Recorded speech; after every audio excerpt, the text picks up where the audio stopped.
He titulado a esta conferencia Revoluciones, Tiranos y Guerras. Suena como un título terrible, pero es exactamente de lo que se trata. Vi una mujer sentada sobre una bestia escarlata llena de nombres de blasfemia. Apocalipsis 17:3. Aquí hay esta iglesia controlando esta bestia de color escarlata. Apocalipsis 13:4 dice, y adoraron al dragón, inconscientemente, sin saber, por supuesto, que había dado autoridad a la bestia, y adoraron a la bestia, la cual ha sido definida como ese poder que gobernó por los 1260 años, luego recibió la herida mortal y gobernará nuevamente al final de los tiempos. La hemos identificada básicamente como el catolicismo. Y adoraron a la bestia diciendo, ¿quién es como la bestia y quién podrá luchar contra ella? Y aquí se ven todos que se están inclinando ante esta bestia gigante, los reyes del mundo y las personas de alto rango de este planeta. Le dan homenaje, le adoran por medio de su obediencia y dándole el poder del Estado para tratar con cualquier asunto. Aquí está una cita interesante del libro Popery, Puseyism and Jesuitism, el libro Papado, Puseísmo y Jesuitismo. ¿Y a qué apuntan los jesuitas? Según ellos solo buscan la gran gloria de Dios, pero si usted examina los sellos encontrará que ellos apuntan únicamente a tener el dominio universal. Roma había perdido el dominio universal y la Reforma Protestante había sido un gran problema en este respecto, un gran problema. Ellos se habían vuelto indispensables para el Papa, quien sin ellos no podía existir, porque el catolicismo se identifica con ellos. Se han hecho indispensables para los gobernadores y llevan a revoluciones en sus manos. Y de esta manera, bajo un nombre u otro, son ellos quienes gobiernan el mundo. El papado se ha coronado a sí mismo gobernador del mundo entero. El Papa es el gobernador del mundo entero. Ese es el Sacro Imperio Romano que se expande sobre todo el planeta. Bueno, si echamos un vistazo a un siglo de revoluciones, empezando desde el 1750 al 1850, veremos la Revolución Americana en 1776, y podemos preguntar a los presidentes que en ese entonces gobernaron quiénes creen que fueron responsables de esta revolución. Luego está la Revolución Francesa, 1789, y la Revolución Española, 1823, la Revolución Polaca, 1831, las revoluciones alemana e italiana en 1848, y llegando a 1917 tenemos la Revolución Rusa, y luego básicamente ya era tiempo de guerra. De 1914 a 1918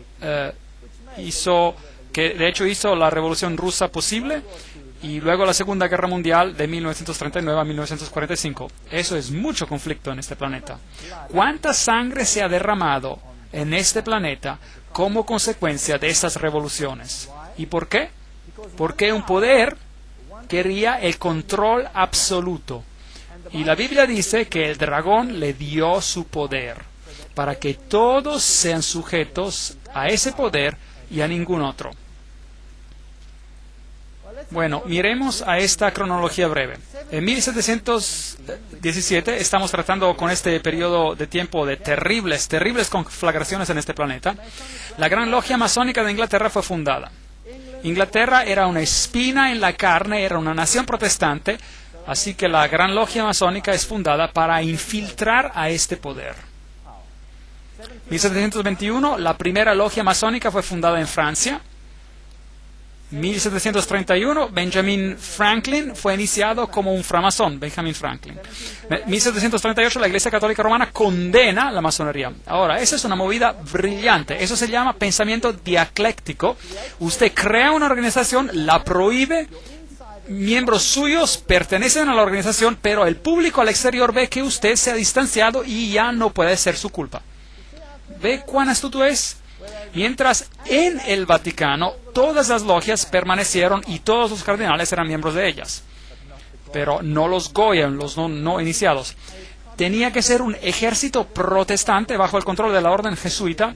Hicimos una conferencia entera sobre esto y usted puede conseguirla. La conferencia titulada ¿Quién está detrás de las sociedades secretas? En 1758 el señor Dashwood fundó el Club del Fuego del Infierno. Benjamin Franklin visita Inglaterra para discutir acerca del futuro de las colonias americanas con Dashwood. 1768 la fundación del rito de la estricta observancia. Ese es el grado 33 de la masonería por Baron von Hund, basado en la tradición templaria. Un punto interesante. Y luego Federico de Prusia, Federico el Grande. Bueno, no sé qué hay de tan grande acerca de él, pero sin embargo él fundó la Orden de los Arquitectos de África y usa el título Illuminati para describir sus logias neomasónicas. Así que esta es solo una breve historia mientras seguimos avanzando. 1770, Benjamin Franklin fue elegido como el gran maestro de la Logia de las 9 Hermanas en París. 1771, la organización masona El Gran Oriente es fundada en Francia. 1776, la Orden de los Perfectibilistas o Illuminati fue fundada. Noten que ellos claman ser perfectos. La Revolución Americana comienza, así que por 1776 ellos ya lo tenían todo arreglado. 1778, Pedro I fundó el Círculo Secreto. 1785, el Gran Congreso Masónico alegadamente conspiró la Revolución Francesa. Los Illuminati fueron prohibidos en Bavaria y se convirtieron en clandestinos. 1789, la Revolución Francesa. 1784, conspiración iluminista para derrocar a los Habsburgs, monarcas del Sacro Imperio Romano. Entonces, las monarquías se tienen que ir. Las monarquías se oponían muchas veces al dominio jesuita y prohibían a los jesuitas. Bueno, y había llegado el tiempo de venganza. Nadie prohíbe el poder de la Iglesia Católica Romana. En 1816, John Adams escribió al presidente Jefferson de Estados Unidos: vamos a tener multitudes regulares de ellos en tantos disfraces como solamente un rey de los gitanos puede asumir, disfrazados en pintores, publicadores, escritores y maestros. Si alguna vez hubo un cuerpo de hombres que mereció la condenación eterna en la tierra y el infierno, es esta sociedad de Loyola. Ellos hablaban bien directamente en esos días. Viene del libro The New Jesuits, los nuevos jesuitas, ahí está la cita, todo lo que le digo tiene una cita. Ahora, muchos escritores advirtieron de esta gran conspiración de los jesuitas. Samuel Morse, recuerdan, el inventor del código Morse, escribió: el autor emprende a demostrar que una conspiración contra las libertades de esta república, está hablando de los Estados Unidos, está ahora en completo desarrollo, bajo la dirección del astuto príncipe Metternich de Austria, quien, sabiendo de la imposibilidad de borrar por la fuerza de las armas a este ejemplo molestoso de una nación grande y libre, está procurando lograr su objetivo a través de la agencia de un ejército de jesuitas. La serie de hechos y argumentos que prueban la existencia de tal conspiración asombrará a cualquier hombre que abra el libro con la misma incredulidad con la cual lo hicimos nosotros. Esas son las personas que los presidentes creían que estaban detrás de todas estas conspiraciones. El presidente Abraham Lincoln mismo dijo: los protestantes de ambos el norte y el sur de Estados Unidos seguramente se unirían para exterminar a los sacerdotes y a los jesuitas si ellos pudieran saber de cómo los sacerdotes, las monjas y los monjes que diariamente llegan a nuestras costas, bajo el pretexto de predicar a su religión, no son nada más que los emisarios del Papa, de Napoleón el III, quien por supuesto era un alto framasón, y otros déspotas de Europa, para socavar, minar a nuestras instituciones, para alienar, distanciar a los corazones de nuestra gente, de nuestra Constitución y de nuestras leyes, para destruir a nuestras escuelas y preparar un reinado de anarquía aquí, como lo hicieron en Irlanda, en México, en España, y donde quiera que haya cualquier pueblo que quiera ser libre. Esa es una declaración imponente. 50 years in the Church of Rome, 50 años en la Iglesia de Roma. El sacerdote Padre Chiniquy solía ser un católico, luego se convirtió en protestante. Esta guerra nunca hubiera sido posible sin la siniestra influencia de los jesuitas. Le debemos al papado que ahora vemos nuestra tierra enrojecida por la sangre de sus hijos más nobles. Abraham Lincoln, 1865, el 16º presidente de los Estados Unidos. Cartas privadas de Lincoln, quemadas por su hijo Robert, restablecidas por Charles Chicony, quien era el confidente personal del presidente. En una carta del 22 de enero de 1870, Mazzini escribió a Pike. Ahora, Alfred Pike es este alto framasón que escribió el manual, si desea, de la masonería escocesa. Él dijo lo siguiente: debemos dejar que todas las federaciones continúen así como están. Debe parecer como si las cosas fueran como en un principio, con sus sistemas, sus autoridades centrales y diversos modos de correspondencia entre los de los altos grados del mismo rito, organizados como están ahora, pero debemos crear un rito superior, que se mantendrá desconocido y que llamaremos a esos masones de alto grado que nosotros seleccionaremos. Con respecto a nuestros hermanos de la masonería, estos hombres deben ser comprometidos al secreto más estricto. A través de este rito supremo gobernaremos a toda la masonería, la cual este rito se convertirá en el centro internacional y aún más poderoso porque su dirección será desconocida. Albert Pike escribió una carta a Mazzini el 15 de agosto de 1871, en la cual él mencionó que debería haber una orden mundial, una orden donde todas las naciones estén bajo el control de una organización central.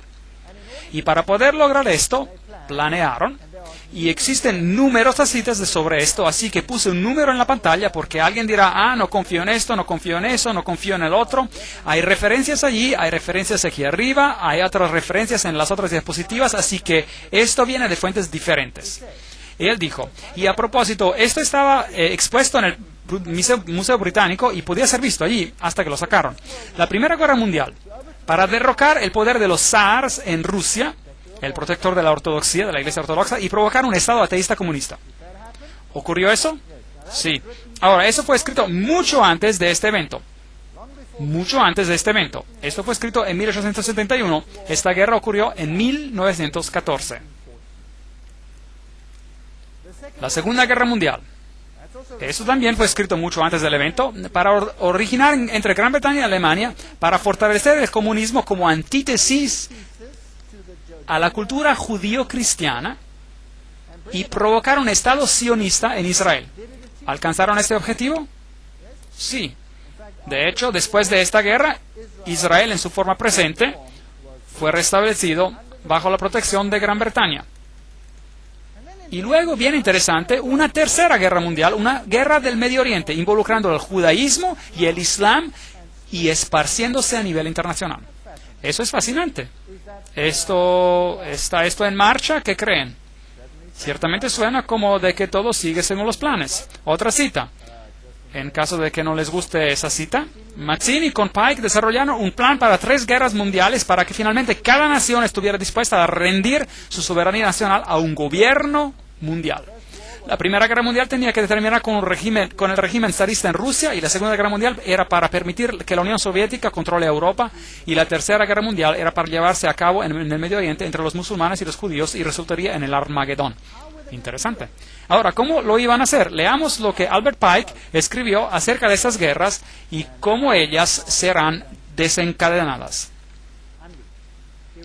Él escribió, cita, desencadenaremos a los nihilistas y a los ateístas, es decir, a los destructores y a los ateístas, y provocaremos una catástrofe social formidable que en su horror mostrará claramente a las naciones el efecto del ateísmo absoluto, al origen del salvajismo y a la agitación más sangrienta. Entonces, por todos lados, los ciudadanos obligados a defenderse contra la minoría de los revolucionarios exterminarán a esos destructores de la civilización, y la muchedumbre desilusionada con el cristianismo recibirá la pura luz a través de la manifestación universal de la pura doctrina de Lucifer.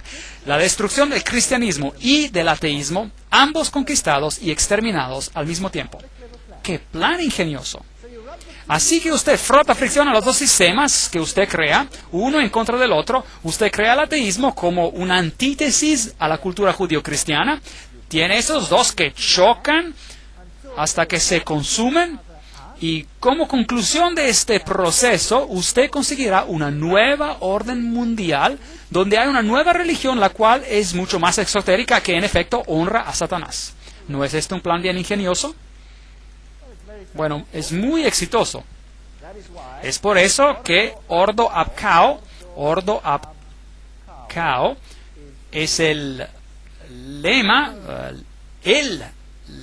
la frase, si quieren, que la masonería usa. Este es uno de sus documentos. Recuerda que lo fotografié en una logia masónica. Y Weishaupt, el padre del jacobinismo, usted recordará que hablamos acerca de eso en Apocalipsis capítulo 11, y el jacobinismo era el poder que propagó la Revolución Francesa. Hablamos de esto en Apocalipsis capítulo 11, con el ataque a la Bastilla, el triunfo supuesto de la libertad, la diosa de la razón entronada en vez del cristianismo. Así que el cristianismo fue removido y otro reinado comenzó. La monarquía fue depuesta y Luis XVI y su esposa perdieron sus cabezas, la decapitación de María Antonieta, y eso puso un fin a esa monarquía. Luego Robespierre, él dirigió los clubes jacobinos y un reino de terror comenzó, que en su derramamiento de sangre y su violencia es bien comparable a cualquier cosa que hemos visto hoy. El gran filósofo, si desea, de la Revolución Francesa era Voltaire. Ahora, usted puede buscar estos hechos en cualquier enciclopedia británica. Ellos le dirán quién era Voltaire. Él era un jesuita. Ellos dirán, por supuesto, que era un jesuita renegado, rebelde, que dejó la Iglesia Católica Romana para escribir en contra de ella. No. Él solo estaba desempeñando el papel perfectamente. Ellos estaban preparando una antítesis. Usted se acuerda de la promesa que el jesuita hace, que tomaré un rol en uno o en el otro lado del campo y lo haré perfectamente siempre y cuando la Iglesia Madre gane. Bueno, sostener una pluma, es decir, escribir, es estar en guerra. El contrato social, el hombre nace libre y en todas partes él está en cadenas. Un hombre piensa por sí mismo como el maestro de otros, pero permanece más esclavizado que los que realmente son esclavos. Es verdad. Pero ¿qué tal si usted creó la esclavitud para después crear la miseria y para después crear la revolución? ¿No es posible? Entonces los filósofos se juntan y escriben una nueva constitución para este planeta llamada Los Derechos Humanos, la Declaración de los Derechos Humanos, 1798. Declaración de los Derechos Humanos. Tenemos el ojo que todo lo ve, de Lucifer. Tenemos la serpiente con la cola en la boca, la serpiente que da vida, la serpiente eterna. Luego tenemos este gracioso pequeño sombrero jacobino por allá, al final de la lanza. Echémosles un vistazo a toda por aquí. Y luego tenemos el manojo de varas atadas juntas que se llaman, ¿qué? ¿Usted se acuerda cómo se llaman? Fascie. Fascie. El manojo de varas atadas juntas. Y encima de las fascie tenemos este pequeño gracioso sombrero, que era el sombrero jacobino. Y es así como se veía. Hay una mejor representación del sombrero aquí arriba. También conocido como la gorra frigia, que se utilizaba en la antigua Roma por los esclavos emancipados como una marca de su libertad, y adoptada en la Revolución como la gorra roja de la libertad. Eso es lo que ellos le dicen, eso es para los Goyim, para los que no son iniciados. Déjenme decirles lo que realmente es. Allí está. Ese es el dios Mitra, y allí está matando el toro, y está usando un perro, una serpiente y un escorpión que agarra las partes más delicadas del toro, y lo está destruyendo con animales impuros. Esta es una guerra contra Cristo. Ahora mirémoslo de un lado. ¿A qué se parece su sombrero? Es el sombrero frigio. Entonces esto es mitraísmo. Y el catolicismo es mitraísmo. El mitraísmo era la religión de Persia. Era la religión de Roma y es la religión de la Iglesia Católica Romana. Hay 7 grados en el mitraísmo. El grado más alto se llama padre. Y luego tenemos una congregación. Ahora, ¿quién en la Iglesia Católica tiene una congregación y se llama padre? El sacerdote, ¿correcto? Y él puede ser un miembro de varios grupos, y también pueden los sacerdotes católicos, pueden ser lo que quieran, pueden ser jesuitas, pueden ser franciscanos, pueden ser dominicanos, pueden ser miembros de varias otras órdenes religiosas también. Entonces, Ciro el Grande fue el primero en publicar un manifiesto de los derechos humanos. Ahora, la herida mortal, como habíamos discutido en Apocalipsis capítulo 11, solo para refrescar su memoria, el 21 de febrero de 1798, el Papa Pío VI es destronado por Napoleón. Su anillo fue rasgado de su dedo y murió en exilio. Ahora, piensen esto. Si Napoleón era un framasón, entonces él estaba bajo el control ¿de quién? De la orden jesuita. Entonces, ¿quién envió a Napoleón a Roma para tomar el Papa cautivo? La orden jesuita. ¿Por qué? Bueno, he pensado mucho sobre esto. Dentro de la Iglesia Católica Romana hay varias órdenes y no siempre ha habido perfecta armonía. De hecho, la orden jesuita lentamente tomó el control de todas las órdenes. Los caballeros de Malta, por ejemplo, no darían tan fácilmente su control del poder, pero ahora están sujetos a los jesuitas. Los dominicanos estaban cabeza a cabeza con los jesuitas. Por ejemplo, el papado quitó la Inquisición de los jesuitas y se la dio a los dominicanos, y esto creó una tremenda tensión. Y en la Revolución Francesa fue la orden dominicana que fue masacrada, destruida ahí. No los jesuitas, ellos controlaban este asunto. Así que había algunos asuntos dentro de la misma iglesia que tuvieron que ser resueltos también para obtener un control completo de la situación. Un saneamiento. De hecho, fue tanto así que en el Concilio de Trento muchos católicos romanos se levantaron y dijeron: la palabra y solo la palabra. No piensen que todo en la Iglesia Católica siempre ha sido negativo hacia la palabra. No. Y Martín Lutero debió haber hecho un impacto también. Y así hubo muchos que no estaban de acuerdo. Así que la Iglesia misma necesitaba una depuración, por así decir. Y luego hubo otro problema. Y este problema era que la Reforma había apuntado a Roma como el anticristo. Ahora, si la Reforma señala a Roma como al anticristo, cualquier movimiento que parezca emanar de Roma será visto con ¿qué? Con sospecha. Entonces, ¿por qué no destruir el papado aparentemente y luego resucitarla y al mismo tiempo depurarla de todo lo que está en contra y luego resucitarla como el poder final bajo el completo control de estas organizaciones? ¿Tiene sentido? Eso sería un buen truco. Y luego, cualquier cosa que pase a partir de entonces con el pequeño papado débil sería un descuido. Sería descuidado porque no puede venir de ellos, debe venir de otro lado. Así es como las sociedades secretas funcionan. Trabajan detrás de los frentes y de otros frentes y de otros frentes. Veamos qué pasa. Diciembre de 1804, el Papa Pío VI presencia a Napoleón coronándose a sí mismo como emperador. 1808, Napoleón toma los estados del Vaticano, entonces Roma está disminuyendo. 1848, Mazzini ataca a Roma y el Papa es exiliado. Los estados papales ya no existen. Este poder desaparece. Los protestantes literalmente se relajan, básicamente. Una cosa peligrosa de hacer. El general Berthier toma cautivo al Papa. Weishaupt y sus compañeros jesuitas cortaron los ingresos al Vaticano lanzando y conduciendo la Revolución Francesa. dirigiendo la conquista de Napoleón de la Europa católica. Y finalmente haciendo de que Napoleón arroje al Papa Pío VII en prisión en Aviñón, hasta que él estuviera de acuerdo, noten, que el precio de su libertad sería de restablecer la orden jesuita. Había sido prohibida aún en la Iglesia Católica, imaginen eso, habían trabajado clandestinamente. Esta guerra jesuita, o quizás había sido prohibida a propósito para que parezca que hubiera una guerra, esta orden jesuita, uno nunca sabe, porque estas personas son extremadamente buenos mentirosos.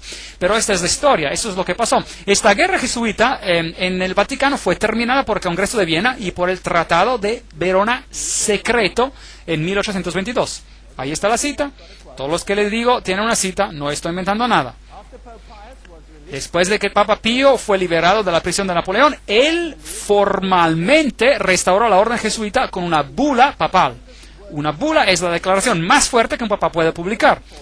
En 1814, y el Papa añadió en esta bula: si alguien nuevamente intenta abolir a la Sociedad de Jesús, él incurrirá la indignación de Dios Todopoderoso y de los santos apóstoles Pedro y Pablo. Esto pudo haber sido una provocación. Podría haber sido un juego, podría haber sido real, cualquiera que sea la situación, realmente nunca lo sabremos hasta que el velo del tiempo sea removido un día. Pero libertad religiosa para todos. Y los revolucionarios salen a las calles y hacen lo que sienten que tienen que hacer. José Bonaparte, aquí está, 1768-1844, rey de España y gran maestro del Gran Oriente de Francia, logia masónica. Aquí tenemos todas las conexiones masónicas. Esto viene de un libro masónico, fuentes masónicos. Napoleón el mismo fue un alto framasón. Está haciendo guerra en toda guerra, limpiándola de las monarquías, y luego él tiene una guerra con Inglaterra. Ahora bien, ¿quién controla Inglaterra en ese entonces? Los masones. Entonces tenemos una batalla de Waterloo, y esos son los generales que pelearon en los dos lados. Michel Ney y von Grouchy están en el lado de Napoleón. Alto masón, y Napoleón alto masón también. Al otro lado tenemos al general Blücher. Aquellos que son alemanes conocerán el viejo dicho Ran wie Blücher an der Katzbach, que habla del general Blücher al río Katzbach. Él ganó una victoria sobre Napoleón ahí. Él era un alto masón. Y G. von Schmarhorst era alto framasón también. Todos ellos eran framasones. ¿Esta guerra fue realmente una guerra o una guerra planeada? Ahora, ¿quiénes son los orquestadores de la Primera Guerra Mundial? Bueno, ahí está, Kaiser Wilhelm I, ¿qué tiene puesto? Esto viene de un libro masónico, él tiene su mandil masónico puesto, él es un alto masón, es lo que era. Aquí está Kaiser Friedrich el Grande, allí está, con su regalia masónica, de un libro masónico. Están orgullosos que todos estos reyes eran todos framasones. Entonces, toda la situación de la guerra es planeada por framasones, quienes están siendo controlados por ¿quiénes? Por los jesuitas. Ahora, rápidamente echemos un vistazo a América. Aquí está este gran edificio, el Capitolio. Allí está la piedra angular del fundamento y dice, puesta masonamente el 17 de septiembre de 1932. Ok, en ese tiempo América ya estaba controlada por la masonería. Por supuesto, las personas están totalmente inconscientes, las instituciones continúan como antes, pero todas están siendo infiltradas. Si mira a la arquitectura, las águilas, el simbolismo, todo lo que tenemos acá es adoración del sol. Tenemos al mitraísmo ilustrado aquí. El plano de las calles de Washington es masónico. Tenemos a la cabra al revés de Méndez en el plano de la calle. Luego tenemos el compás y el juego de reglas. Y todo está en bloques de 13. Y el templo masónico está en la calle 13, etc. Todo el plano de las calles de Washington está hecho masonamente. Así que está dedicada a Lucifer. Claro que las personas están inconscientes de esto. La Casa Blanca fue luego construida con este tremendo falo por ahí. Tiene una altura de 555 pies, 555, no 666 pies, número que pertenece a alguien más alto en Roma. Esto es de 555. Y ¿no es interesante que 555 es el número que Hollywood usa ¿Cuál es el número telefónico que en cualquier programa de televisión o cualquier de esos? Es 5555. Llame a 555. ¿Alguna vez ha escuchado eso? A propósito, Hollywood es la madera que ellos usaban para hacer la vara de las brujas. Así que está dedicado a Lucifer, es brujería. Pero eso es solo al lado del punto.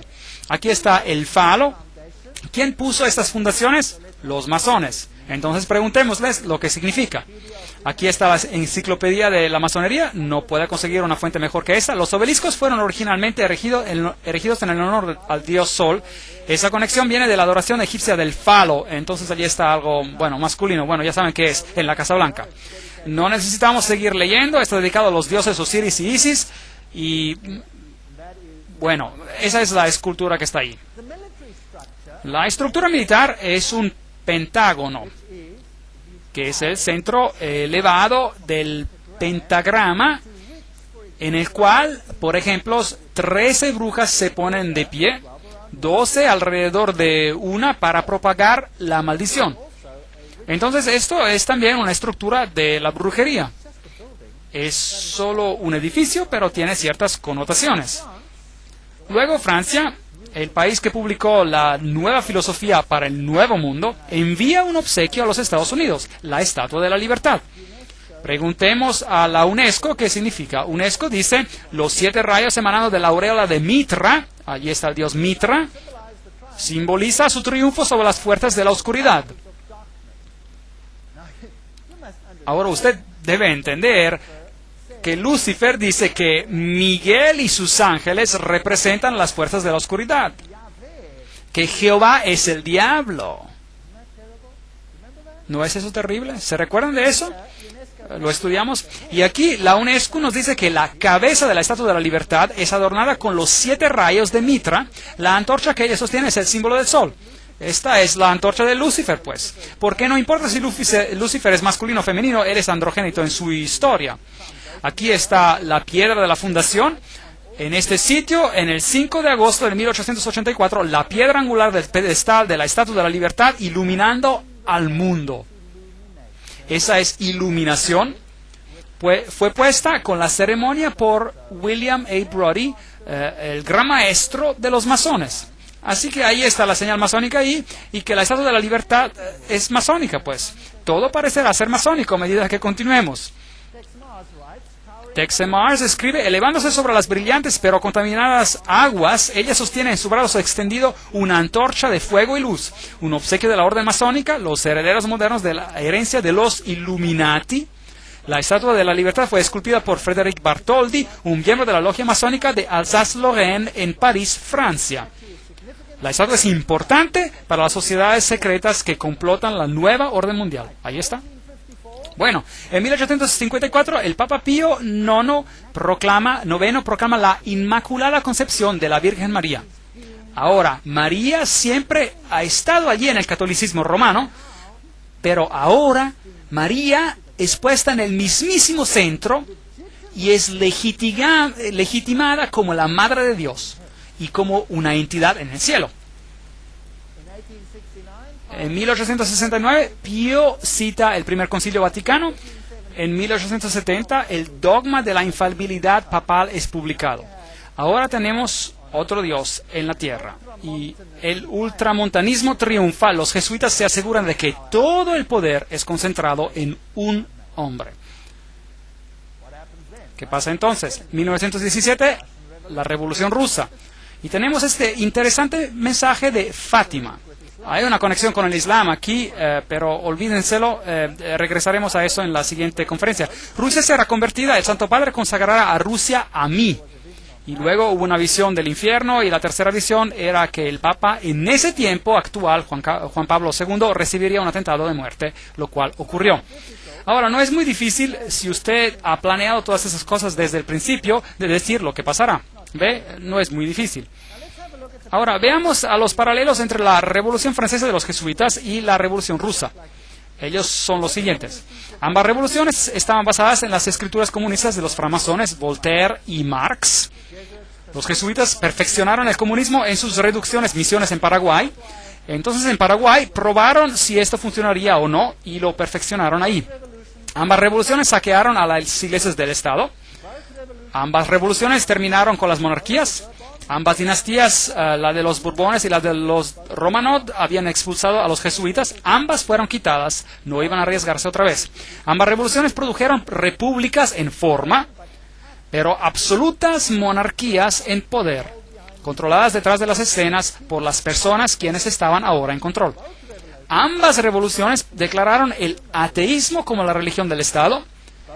Ambas revoluciones realizaron un reinado de terror por una policía secreta a forma de inquisición. ¿Y qué reino de terror crearon? Millones y millones murieron. Stalin es personalmente responsable por la muerte de millones de personas.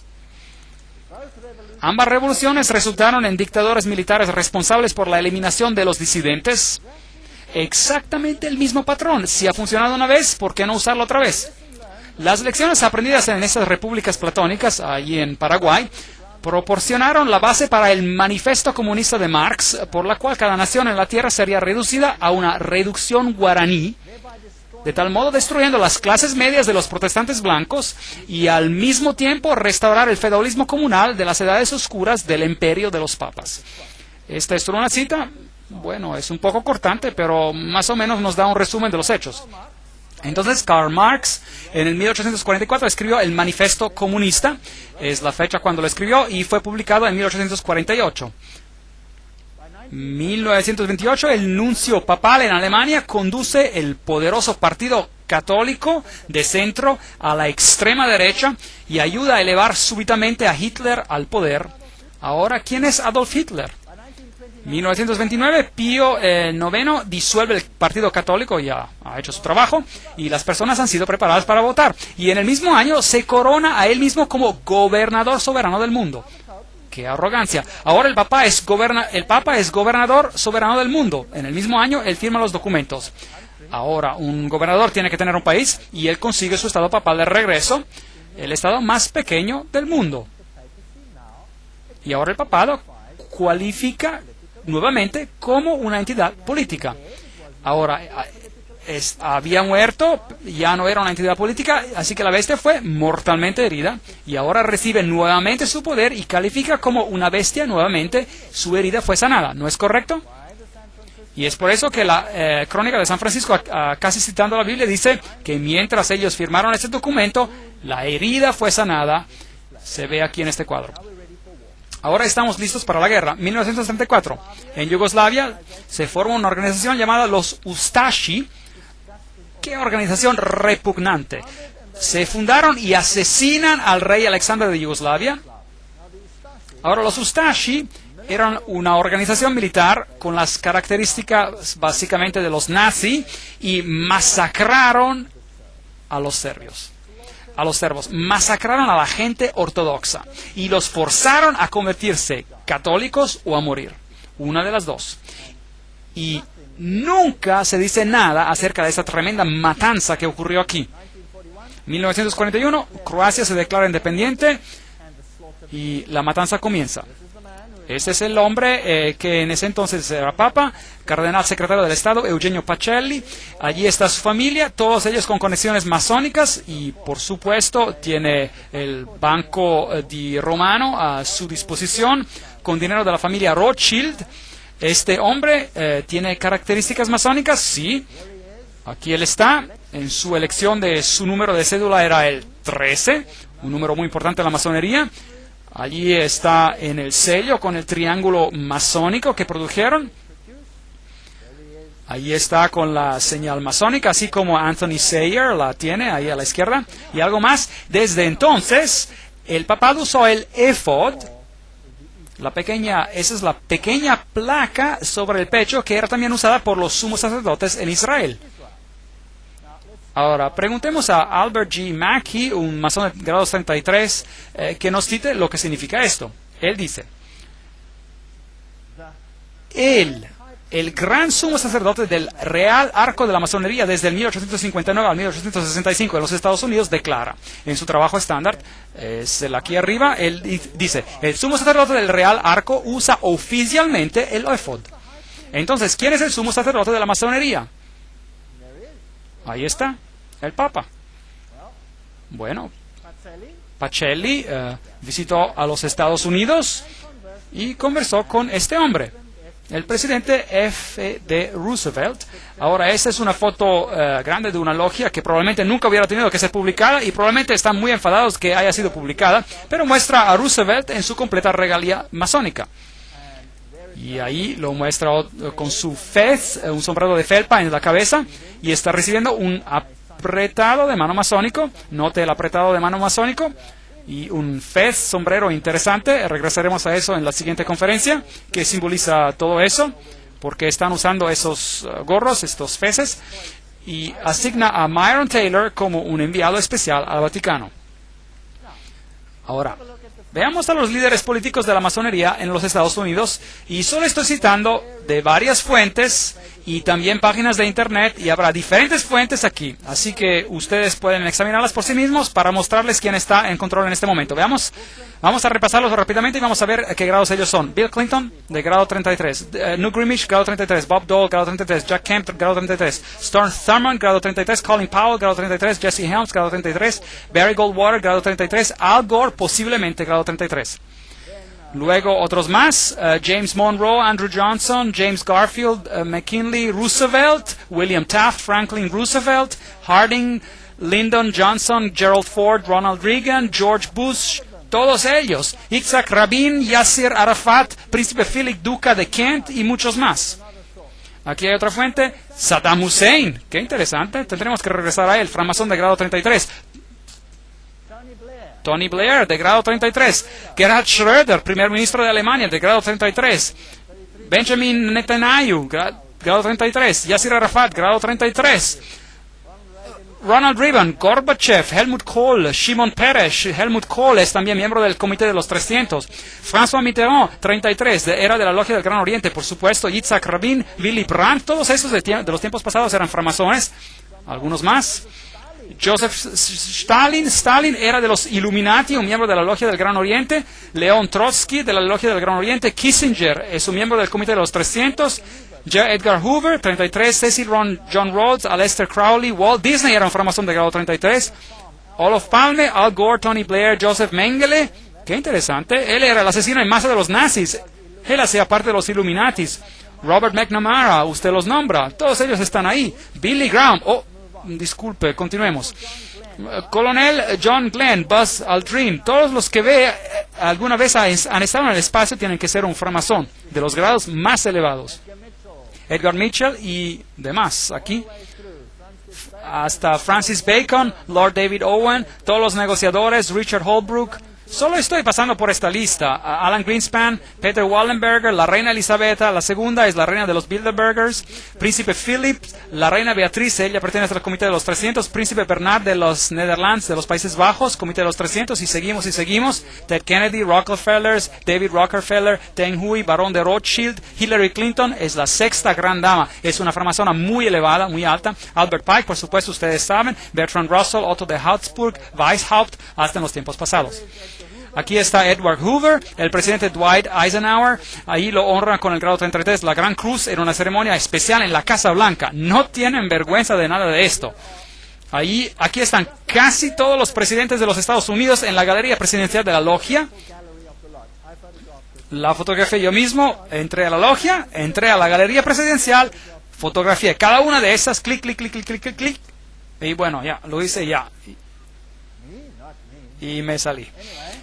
Bueno, ahí están todos como francmasones. Si miramos al dólar americano, norteamericano, algunas cosas muy interesantes ocurrieron durante el tiempo de Roosevelt. Ahí está el símbolo, ahí está ese símbolo. No tenemos tiempo para todo esto. En Dios confiamos. Si usted ve ese símbolo aquí, dice Annuit Ceptis Novus Ordus Seclorum. Si usted intercala el hexagrama, entonces obtendrá esto ASNOM, lo cual son las letras de la palabra masón mezcladas. Si usted va al otro lado, apunta a objetos y luego lee ARLTO, Arlington. Bueno, hay mucho que hablar aquí, hay muchas cosas interesantes. Si va al 1 y a la media luna, hay una pequeña estructura ahí, es un micropunto, tendrá que conseguir una lupa para verlo. Usted verá que es bueno, usted verá ahí que es un pequeño búho, un búho en la media luna. Y esto aquí verá que es una telaraña. Hay mucho simbolismo aquí. Ahora, si usted ve las monedas antiguas, verá que las deidades estaban asociadas con el búho, y verá que cuando fuimos a la arboleda Bohemia, ¿qué adoraban ellos ahí? El gran búho de Bohemia. Y vimos que los presidentes de los Estados Unidos se inclinan al búho de Bohemia. Un asunto que da miedo. Ahora, mirando a este símbolo, tenemos el ojo que todo lo ve de Lucifer. Todavía no está en la base del triángulo. Cuando sea puesto, él tendrá su reino.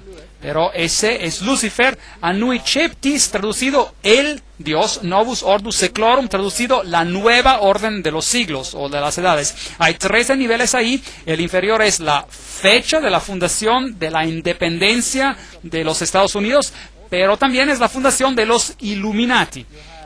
Tenemos esta telaraña, símbolo de la nueva era. Tenemos por ahí la banda, la cinta de Lucifer. Usted lo verá por aquí, en esta iglesia católica romana, donde tenemos a Anubis, el fénix, un símbolo de Júpiter, el dios Júpiter, y la calavera y huesos, y allí tenemos la cinta, ¿la ve? Asociada con Júpiter. Está sobre la flama. Y todos estos símbolos nos cuentan una historia interesante. Al otro lado tenemos este símbolo, 9 plumas en la cola, hay 13 lanzas, hay 13 hojas, hay 13 pentagramas hechos en la forma de un hexagrama. Tenemos el águila, tenemos la declaración por aquí, e pluribus unum, fuera de muchos uno. Vamos a reunir a todas las naciones. Entonces ese es el simbolismo de una nueva orden mundial en el dólar. El mundo va a estar bajo de un gobierno central, y ese gobierno va a estar bajo el control de Lucifer, no de Jesucristo. Aunque Jesucristo, por supuesto, sabe de esto y lo permite, y está en última instancia en control. Él nos dice antes del tiempo que esto va a ocurrir, y luego, el final de la historia es que Jesús reinará sobre este planeta.